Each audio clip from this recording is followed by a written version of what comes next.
বিসমিল্লাহির রহমানির রহিম। মুআসসাসা ইলমিয়া বাংলাদেশ কর্তৃক আয়োজিত উত্তম আখলাক ও ইসলামী নির্দেশনা শীর্ষক কোর্সে অংশগ্রহণকারী প্রত্যেককেই আমন্ত্রণ জানাচ্ছি আজকের আলোচনায়। আমরা কথা বলবো প্রতিশ্রুতি পূরণ করার সম্পর্কে। আলোচনাটি আমরা শুরু করতে চাই রাসূল আকরাম সাল্লাল্লাহু আলাইহি ওয়াসাল্লামের পবিত্র সিরাতের উজ্জ্বল একটি অংশ দিয়ে। রাসূল আকরাম সাল্লাল্লাহু আলাইহি ওয়াসাল্লামের প্রিয় সাহাবী হুযায়ফা ইবনুল ইয়ামান বর্ণনা করছেন, মা মানাআনি আন আশহাদা বদরান ইল্লা আন্নী খারাজতু আনা ওয়া আবি হুসাইলুন ক্বালা ফাআখাযানা কুফফারু কুরাইশ। আমি এবং আমার বাবা বদর যুদ্ধে অংশগ্রহণ করার উদ্দেশ্যে বের হয়েছিলাম। তারপর কুরাইশ সম্প্রদায় আমাদেরকে ধরে ফেলে। ক্বালু, তারা বলে, ইন্নাকুম তুরিদুনা মুহাম্মাদান, তোমরা মুহাম্মাদের কাছে যেতে চাচ্ছ। ফাকুলনা, তখন আমরা বললাম, মা নুরিদু ইল্লাল মদিনা, আমরা তার কাছে যেতে চাচ্ছি না, আমরা তো শুধু মদিনায় যেতে চাচ্ছি। ফাআখাযু মিন্না আহদাল্লাহ ওয়া মিসাকাহু লানানসারিফান্না ইলাল মদিনাতি ওয়া লা নুকাতিলা মাআহু। তো তারা আমাদের কাছ থেকে আল্লাহর প্রতিশ্রুতি নিল যে আমরা অবশ্যই মদিনায় ফিরে যাব এবং রাসূল সাল্লাল্লাহু আলাইহি ওয়াসাল্লামের সাথে যুদ্ধ করব না। ফাআতাইনা রাসূলুল্লাহ সাল্লাল্লাহু আলাইহি ওয়াসাল্লাম, আমরা নবীজির কাছে গেলাম। ফাখবারনাহুল খাবারা, তার কাছে এই সংবাদটি আমরা বর্ণনা করলাম। ফাকালা, তখন তিনি বললেন, ইনসারিফা নাফি লাহুম বিআহদিহিম ওয়া নাস্তাঈনুল্লাহ আলাইহিম, তোমরা ফিরে যাও, তোমরা মদিনায় চলে যাও, আমরা তাদের প্রতিশ্রুতি পূরণ করব এবং তাদের বিরুদ্ধে আল্লাহর কাছে সাহায্য কামনা করব। রাসূল আকরাম সাল্লাল্লাহু আলাইহি ওয়াসাল্লাম যে সময়ে এই প্রতিশ্রুতি পূরণের ব্যাপারে তার সাহাবীদের উৎসাহ দিচ্ছেন, পরামর্শ দিচ্ছেন, নির্দেশনা দিচ্ছেন, সেই সময়টা খুবই সংকটের সময় ছিল। একদিকে মক্কার কাফিরদের সশস্ত্র 1000 যোদ্ধা, আরেকদিকে রাসূল আকরাম সাল্লাল্লাহু আলাইহি ওয়াসাল্লামের সাথে 313 জন এর একটা ক্ষুদ্র বাহিনী, যাদের কাছে অস্ত্রশস্ত্র বাহন খুবই স্বল্প পরিমাণে ছিল। তখন তাদের জনশক্তির খুবই প্রয়োজন ছিল। কিন্তু সেই সংকটের মুহূর্তেও রাসূল আকরাম সাল্লাল্লাহু আলাইহি ওয়াসাল্লাম তার জানি দুশমন, যাদের সাথে তিনি কিছুক্ষণ পরেই হয়তো রণাঙ্গনে মুখোমুখি হবেন, সেই শত্রুদের প্রতিশ্রুতি পূরণ করছেন। এটা মানবতার ইতিহাসে এক অনন্য উজ্জ্বল দৃষ্টান্ত। সম্মানিত দর্শক শ্রোতা, সত্যবাদিতা, কথায় সত্য বলা, এটা যেমন জরুরি, প্রয়োজনীয় একটি গুণ, ঠিক একইভাবে প্রতিশ্রুতি রক্ষা করাও জরুরি। কারণ প্রতিশ্রুতি রক্ষা করা এটি হচ্ছে কাজের, কর্মের ক্ষেত্রে সত্যবাদিতার অংশ। ফলে প্রতিশ্রুতি রক্ষা না করা এর মানে হচ্ছে কাজের ক্ষেত্রে মিথ্যার আশ্রয় গ্রহণ করা। এ কারণে আমরা দেখতে পাই আল্লাহ তাআলা কোরআনে কারিমে একাধিক আয়াতে মুমিনদেরকে এই ব্যাপারে জোরালো নির্দেশনা দিয়েছেন, যাতে করে মুমিনরা, মুসলিমরা প্রতিশ্রুতি রক্ষা করার প্রতি বিশেষ যত্নবান হয়। আল্লাহ তাআলা বলছেন, ওয়াউফু বিল আহদি ইন্নাল আহদা কানা মাসউলা। বনি ইসরাইলের 34 নম্বর আয়াতে আল্লাহ তাআলা বলছেন যে তোমরা প্রতিশ্রুতি রক্ষা করো, পূর্ণ করো, নিশ্চয়ই এই প্রতিশ্রুতি সম্পর্কে জিজ্ঞেস করা হবে। একইভাবে সূরাতুল মুমিনুনের 8 নম্বর আয়াতে আল্লাহ তাআলা মুমিনদের সফল হওয়ার অন্যতম একটি গুণ বা বৈশিষ্ট্যের কথা বলছেন এভাবে, ওয়াল্লাযীনা হুম লিআমানাতিহিম ওয়া আহদিহিম রাউন, আর যারা নিজেদের আমানত এবং প্রতিশ্রুতি রক্ষার প্রতি যত্নবান, অর্থাৎ তারা সফলকাম মুমিন এবং তারা জান্নাতের অধিবাসী। সফল মুমিন হওয়ার জন্য, জান্নাতের অধিবাসী উত্তরাধিকারী হওয়ার জন্য এই প্রতিশ্রুতি রক্ষা করার প্রতি যত্নবান হওয়া অন্যতম বিশেষ দায়িত্ব। এই যে প্রতিশ্রুতি বা ওয়াদা, এটা পূরণ করা কতটা স্পর্শকাতর, এই ব্যাপারটি আমরা ইবনু মাসউদ রাদিয়াল্লাহু আনহু বর্ণিত একটি হাদিস থেকে জানতে পারি। রাসূল আকরাম সাল্লাল্লাহু আলাইহি ওয়াসাল্লাম বলছেন, আল আইদাতু দাইনুন, ওয়াদা, প্রতিশ্রুতি, এটা হচ্ছে ঋণের মতো। অর্থাৎ কেউ যখন কারো কাছে ঋণ পায় তখন সেই ঋণটা যেমন আদায় করতে হয়, ঠিক একইভাবে প্রতিশ্রুতি দেওয়ার পরেও সেই প্রতিশ্রুতিটা আদায় করতে হয়। রাসূল আকরাম সাল্লাল্লাহু আলাইহি ওয়াসাল্লামের আনিত শিক্ষায় প্রতিশ্রুতি রক্ষা করা কতটা গুরুত্বপূর্ণ এই বিষয়টি তার শত্রুদের সাক্ষ্য থেকেও পাওয়া যায়। অর্থাৎ তারাও এটা স্বীকার করত যে রাসূল আকরাম সাল্লাল্লাহু আলাইহি ওয়াসাল্লামের অন্যতম শিক্ষা বৈশিষ্ট্য হচ্ছে প্রতিশ্রুতি রক্ষা করা এবং এর প্রতি নির্দেশ দেয়া। ইসলাম গ্রহণের আগে আবু সুফিয়ানের কাছে হেরাক্লিয়াস, রোমক বাদশাহ হেরাক্লিয়াস বেশ কিছু প্রশ্ন করেছিলেন। তিনি রাসূল সাল্লাল্লাহু আলাইহি ওয়াসাল্লামের ব্যাপারে তার কাছ থেকে দীর্ঘ একটি সাক্ষাৎকার গ্রহণ করেছিলেন এবং এই প্রত্যেকটি প্রশ্নের পর আবু সুফিয়ানের উত্তর শুনে তিনি মন্তব্য করেছিলেন। যা হোক, এক পর্যায়ে তিনি আবু সুফিয়ানকে জিজ্ঞেস করেছিলেন যে এই যে নবী, যিনি নবী হওয়ার কথা বলছেন, তিনি আপনাদেরকে কি নির্দেশ দেন, কি শিক্ষা দেন? তো আবু সুফিয়ান, যিনি রাসূল আকরাম সাল্লাল্লাহু আলাইহি ওয়াসাল্লামের বিরুদ্ধে বেশ কয়েকটি যুদ্ধ পরিচালনা করেছেন, নেতৃত্ব দিয়েছেন, সে আবু সুফিয়ান নবীজির ব্যাপারে সাক্ষ্য দিচ্ছেন, ওয়ায়ামুরুনা বিস-সালাতি ওয়াস-সাদাকাতি ওয়াল-আফাফি ওয়াল-ওয়াফাই বিল-আহদি। তিনি অর্থাৎ রাসূল সাল্লাল্লাহু আলাইহি ওয়াসাল্লাম আমাদেরকে নামাজ, সাদকা, আফাফ মানে চারিত্রিক পবিত্রতা অর্জন এবং প্রতিশ্রুতি পূরণ করার নির্দেশনা দেন। তাহলে প্রতিশ্রুতি পূরণ করা এটি ইসলামে অত্যন্ত গুরুত্বপূর্ণ এবং নবীজির শিক্ষার অতীব গুরুত্বপূর্ণ একটি অংশ।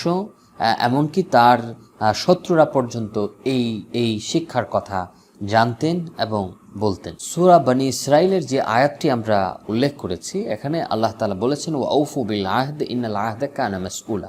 তোমরা প্রতিশ্রুতি পূরণ করো, প্রতিশ্রুতি সম্পর্কে জিজ্ঞেস করা হবে। এর মানে হচ্ছে নামাজ, রোজা, আমল ইত্যাদি বিষয়ে যেভাবে জিজ্ঞেস করা হবে, ঠিক একইভাবে প্রতিশ্রুতি এর ব্যাপারেও আলাদাভাবে স্বতন্ত্রভাবে জিজ্ঞেস করা হবে। এখানে যে প্রতিশ্রুতির কথা বলা হয়েছে, মুফাসসিরিনে কেরাম এর ব্যাখ্যা করেছেন। তারা বলেছেন এখানে প্রতিশ্রুতি বলতে ব্যাপক প্রতিশ্রুতির কথা বলা হয়েছে। একটা প্রতিশ্রুতি হচ্ছে মানুষ আল্লাহর সাথে প্রতিজ্ঞাবদ্ধ, অর্থাৎ মানুষ আল্লাহর সাথে এই প্রতিশ্রুতিতে আবদ্ধ যে মানুষ আল্লাহর স্বীকারোক্তি করবে, তার একত্ববাদকে মেনে নেবে, তার আনুগত্য করবে, তার বিধিবিধান সব মেনে চলবে। তাহলে নামাজ, রোজা, হজ, যাকাত এই ধরনের আল্লাহ তাআলার পক্ষ থেকে যত বিধিবিধান এসেছে, হালাল কাজ করা, তারপর হারাম থেকে বিরত থাকা, এই ধরনের যে বিষয়, এগুলো প্রতিশ্রুতির অন্তর্ভুক্ত। এই প্রতিশ্রুতিটা আল্লাহর সাথে কৃত, এই প্রতিশ্রুতিটা রক্ষা করা জরুরি। আল্লাহ তাআলা বলছেন তোমরা প্রতিশ্রুতি রক্ষা করো, প্রতিশ্রুতি রক্ষা করতে হবে। আর দ্বিতীয় প্রকার প্রতিশ্রুতি হচ্ছে মানুষের পারস্পরিক প্রতিশ্রুতি। তো মানুষের এই যে পারস্পরিক প্রতিশ্রুতি, এটার দুইটা সূরত বা অবস্থা হতে পারে। একটা ধরন হচ্ছে, একটা প্রকার হচ্ছে যে দুই ব্যক্তি কোনো একটা বিষয়ে, সেটা সামাজিক, রাজনৈতিক, অর্থনৈতিক অথবা এই ধরনের যে কোনো বিষয়ে তারা চুক্তিবদ্ধ হলো, দুইজনে একটা বিষয়ে একমত হলো, দ্বিপাক্ষিক চুক্তি বা প্রতিশ্রুতি যেটাকে বলতে পারি। তো এই ধরনের চুক্তি যদি হয় তাহলে এটা রক্ষা করতে হবে। হ্যাঁ, এই ধরনের চুক্তি যদি শরীয়ত বিরোধী কোনো কাজ হয়, কাজের ক্ষেত্রে হয়, তাহলে সেটা অবশ্যই জানিয়ে দিতে হবে যে শরীয়তের সাথে এটা সাংঘর্ষিক হওয়ার কারণে এই প্রতিশ্রুতিটা ভঙ্গ করা হলো, এটা বলে দিতে হবে। না হয় যদি শরীয়তের সাথে সাংঘর্ষিক কোনো বিষয় না হয়, তখন এই পারস্পরিক যে দ্বিপাক্ষিক যে চুক্তি বা প্রতিশ্রুতি, এটা পূরণ করা জরুরি। সূরাতুল মাইদা আল্লাহ তাআলা বলেছেন ওয়াউফু বিল উকুদ, তোমরা চুক্তিসমূহ পূরণ করো। এই দ্বিপাক্ষিক চুক্তির ক্ষেত্রে একটা বিশেষ দিক হচ্ছে, কোনো পক্ষ যদি এই চুক্তিটা, এই প্রতিশ্রুতিটা পূরণ না করে, তাহলে যে ভঙ্গ করলো তার বিরুদ্ধে আদালতে অভিযোগ দায়ের করা যাবে এবং শরীয়তের দৃষ্টিকোণ থেকেও তাকে এই প্রতিশ্রুতিটা পূর্ণ করতে হবে, তিনি পূর্ণ করতে পারেন। মানুষের মধ্যকার প্রতিশ্রুতির দ্বিতীয় দিকটি হচ্ছে একপক্ষীয় প্রতিশ্রুতি বা ওয়াদা। যেমন একজন ব্যক্তি আরেকজন ব্যক্তিকে বলল, আমি ওয়াদাবদ্ধ হচ্ছি বা আমি কথা দিচ্ছি যে আমি এই সময় আসব বা ওই কাজটা করব। তাহলে এই সকল ক্ষেত্রে যেটা জরুরি বা এর বিধান হচ্ছে, যিনি এই কথা দিবেন তার জন্যে আবশ্যক হয়ে যাবে তিনি অবশ্যই এই কাজটা করবেন। এই প্রতিশ্রুতি দেওয়ার সময় তিনি যদি এটা উদ্দেশ্য রাখেন যে আমি তাকে কথার কথা বলছি, ওয়াদা দিচ্ছি, কিন্তু আমি আসলে এটা পূরণ করব না, এই মনোভাব পোষণ করা বা এই নিয়ত রাখা, আমি মুখে বলছি করব কিন্তু আমার উদ্দেশ্য হচ্ছে আমি এটা করব না, ওই সময় আমি যাব না, তাহলে এটা এ ব্যাপারে ধমকি এসেছে এবং এটা নিষিদ্ধ, নাজায়েজ হবে। এই বিষয়টি নিয়ে আমরা পরবর্তীতে আলোচনা করব। তাহলে আমরা এখানে প্রতিশ্রুতির বিভিন্ন ধরন নিয়ে আলোচনা করলাম এবং অবশ্যই আগের মতো আমাদের এখানে বলতে হবে যে পাপের ক্ষেত্রে, অন্যায়ের ক্ষেত্রে, জুলুমের ক্ষেত্রে প্রতিশ্রুতি কেউ যদি দেয় তাহলে সেই প্রতিশ্রুতি রক্ষা করা কোনো অবস্থাতেই বৈধ হবে না এবং সেটা প্রতিশ্রুতি ভঙ্গ করার যে নিষেধাজ্ঞা এর মধ্যে এটা পড়বে না, অন্তর্ভুক্ত হবে না। যেমন কেউ কোনো একটা পাপ কাজ করার কথা দিল যে আমি তোমার সাথে ওই কাজটা করব, আমি এই ধরনের কাজ করব, এগুলো যদি কেউ বলে তাহলে এই কথাটা রক্ষা করা তার জন্য জরুরি হবে না। সম্মানিত দর্শক শ্রোতা, প্রতিশ্রুতি পূরণ করা কতটা গুরুত্বপূর্ণ, জরুরি, এ বিষয়ে আমরা কোরআনে কারীমের কয়েকটি আয়াত এবং হাদিস আপনাদের সামনে উপস্থাপন করলাম। এবারে আমরা এই প্রতিশ্রুতি যিনি রক্ষা করবেন তার প্রাপ্তি বা তার অর্জনটাকে, তিনি কি লাভ করবেন, তার মর্যাদাটা কি, এই ব্যাপারে কয়েকটি পয়েন্ট আপনাদের সামনে তুলে ধরছি। কোরআনে কারীমে আল্লাহ তাআলা সূরাতুল বাকারার 177 নম্বর আয়াতে বলছেন, ওয়াল মুফুনা বিআহদিহিম ইযা আহাদু ওয়াস-সাবিরিনা ফিল বা'সাই ওয়াদ-দাররাই ওয়া হিনাল বা'স উলাইকা আল্লাযীনা সাদাকু ওয়া উলাইকা হুমুল মুত্তাকুন। একটি লম্বা আয়াতের অংশ বিশেষ। এই আয়াতে আল্লাহ তাআলা বলছেন, আর যারা প্রতিশ্রুতি পূরণ করে যখন তারা প্রতিজ্ঞাবদ্ধ হয়, আর যারা ধৈর্য ধারণ করে ফিল বাসাই, কষ্টের সময়, দুঃখের সময়, ওয়াহিন আল বাসি, যুদ্ধের সময়, তো তারা কারা? উলাইকা আল্লাযীনা সাদাকু, তারাই সেই সকল ব্যক্তি যারা সত্য বলেছে, ওয়া উলাইকা হুমুল মুত্তাকুন, আর তারাই হচ্ছে মুত্তাকি, খোদাভীরু, পরহেজগার।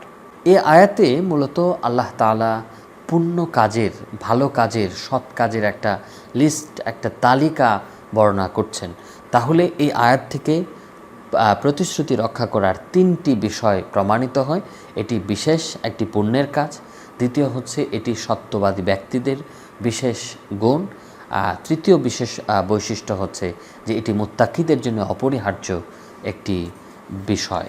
প্রিয় দর্শক শ্রোতা, এবারে আমরা মুসনাদে আহমদের উদ্ধৃতিতে ওবাদা ইবনু সামিত রাদিয়াল্লাহু আনহু থেকে তার সূত্রে একটি হাদিস বর্ণনা করছি। নবীজি এই হাদিসে বলছেন, ইদমানু লি সিত্তান আদমান লাকুমুল জান্নাহ, তোমরা আমার জন্যে 6টি বিষয়ের দায়িত্ব নিয়ে নাও, আমি তোমাদের জন্যে জান্নাতের দায়িত্ব নিয়ে নিব। এই 6টি বিষয় কি?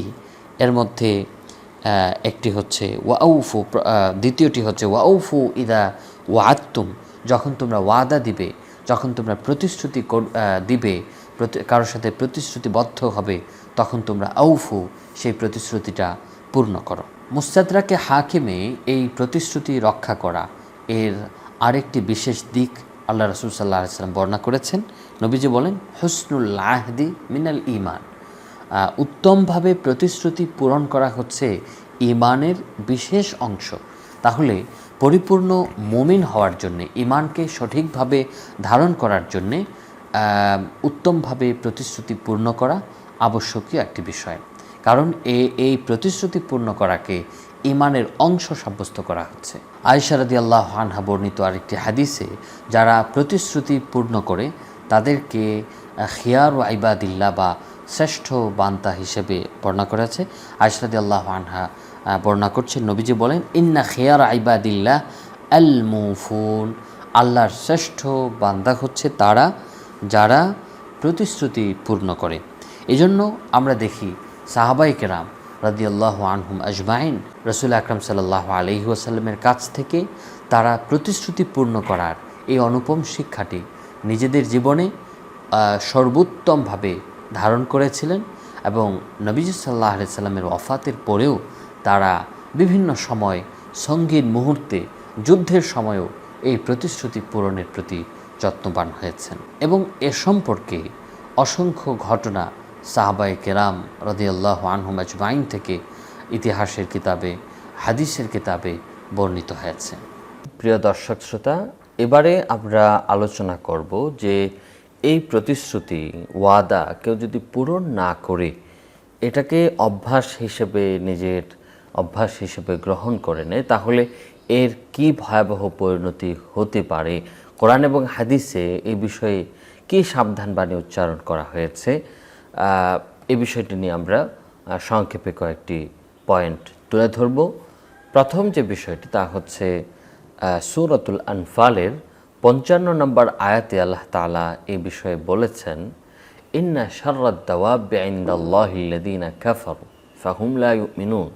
আল্লাহর কাছে নিকৃষ্ট প্রাণী হচ্ছে তারা যারা কুফরি করেছে, ফলে তারা ঈমান আনবে না।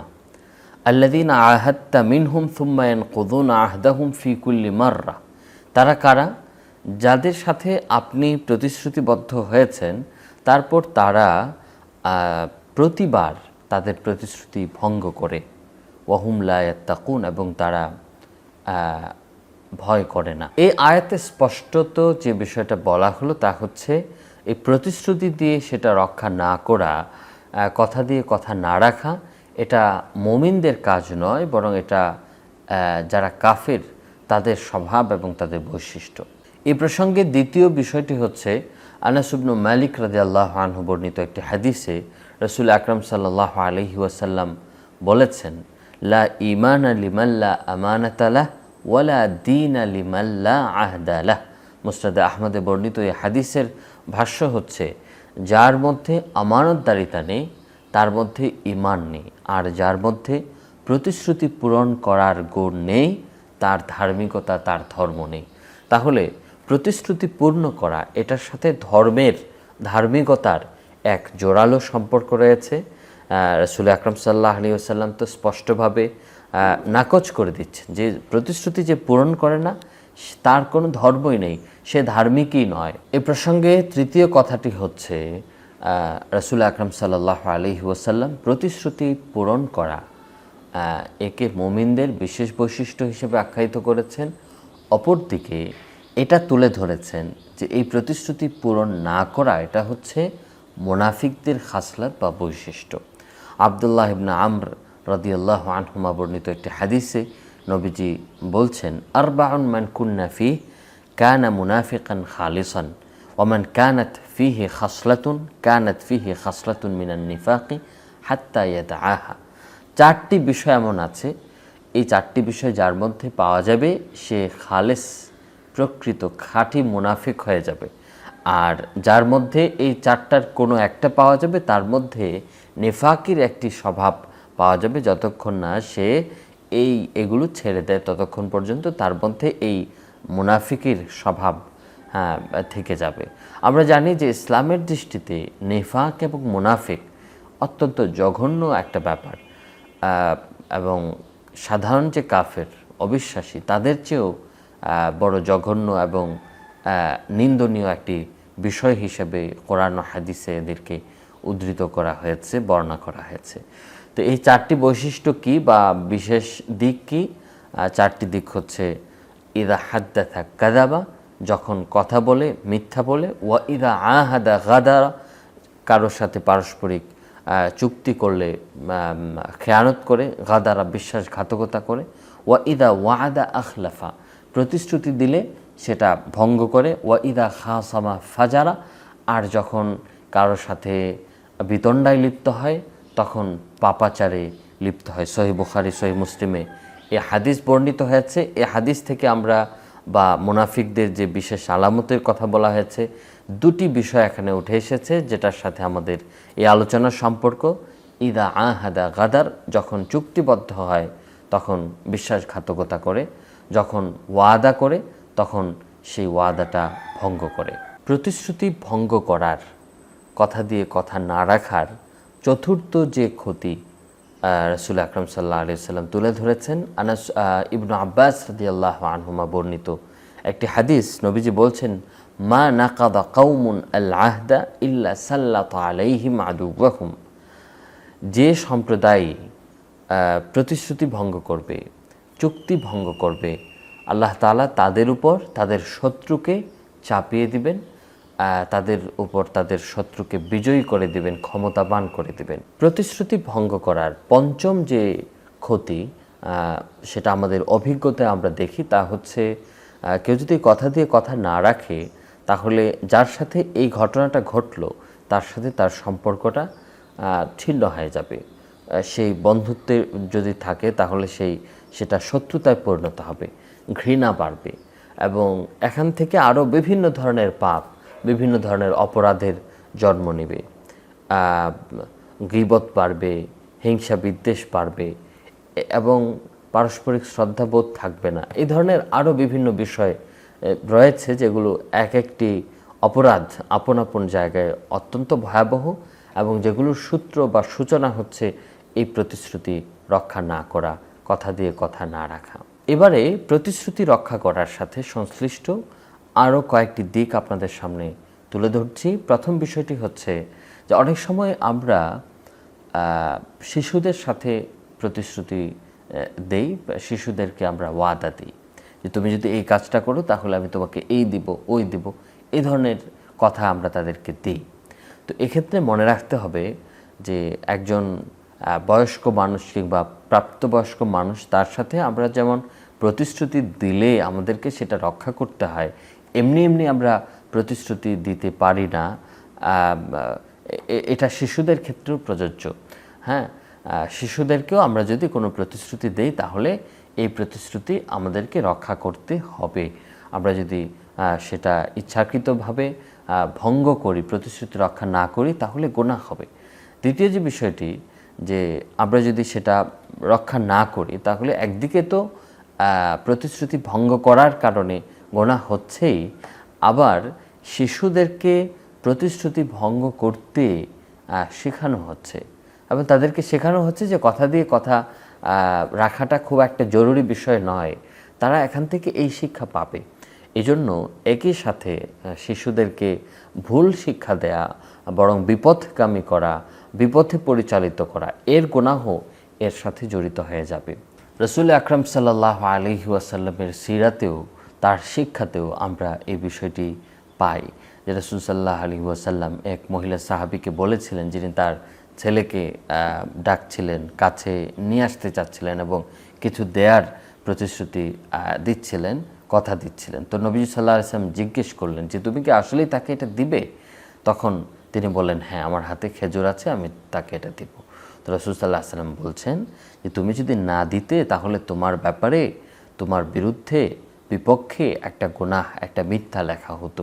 এ প্রসঙ্গে দ্বিতীয় যে বিষয়, তা হচ্ছে একজন ব্যক্তি যখন আরেকজনের সাথে প্রতিজ্ঞাবদ্ধ হবে কোনো একটা কাজ করার, তখন ওয়াদা দিবে, তখন কতটুকু পর্যন্ত অপেক্ষা করবে। যেমন বলল, আমি আপনার সাথে দেখা করার জন্য এই সময় আসব, অথবা আমরা ওই জায়গাতে একত্রিত হব, সাক্ষাৎ করব। কতটুকু সময় অপেক্ষা করতে হবে এ বিষয়ে হাদিসে নির্দেশনা পাওয়া যায়। সুনান ইবনে মাজাতে আসছে, মান ওয়াহাদা রাজুলান ফালাম ইয়াতি আহাদুহুমা ইলা ওয়াক্তিস সালাতি ওয়া যাহাবা আল্লাযী জাআ লিইউসাল্লিয়া ফালা ইসমা আলাইহি। সুনান ইবনে মাজার হাদিসে আল্লাহ রাসূল সাল্লাল্লাহু আলাইহি ওয়াসাল্লাম বলছেন, যে ব্যক্তি আরেকজন মুসলিমকে, আরেকজন ব্যক্তিকে ওয়াদা দিল, প্রতিশ্রুতি দিল, কিন্তু তাদের একজন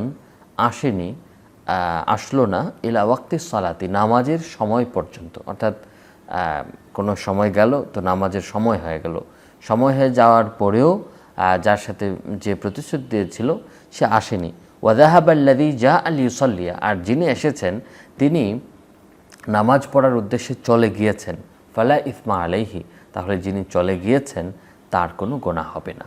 তাহলে এখান থেকে বোঝা যাচ্ছে যে কারোর সাথে প্রতিশ্রুতিবদ্ধ হলে পুরো সময় থাকতে হবে, অবস্থান করতে হবে তা না, বরং শরীয়ত এক্ষেত্রে একটা উভয় পক্ষের জন্য একটা সহজতার সুযোগ করে দিয়েছে। এই প্রসঙ্গে তৃতীয় বিষয়টি হচ্ছে যে শরীয়তে স্বীকৃত অথবা যৌক্তিক গ্রহণযোগ্য কোনো কারণ ছাড়া এমনি এমনি প্রতিশ্রুতি ভঙ্গ করা যায় না, বরং এটি গুনাহের কাজ হিসেবে স্বীকৃত হবে। যায়েদ ইবনে আরকাম রাদিয়াল্লাহু আনহু বর্ণিত একটি হাদিসে নবীজি বলেছেন, ইযা ওয়াদার রাজুলু আখাহু ওয়া মিন নিয়্যাতিহি আইয়াফিয়া লাহু ফালাম ইয়াফি ওয়া লাম ইয়াজি লিল মিআদ ফালা ইসমা আলাইহি।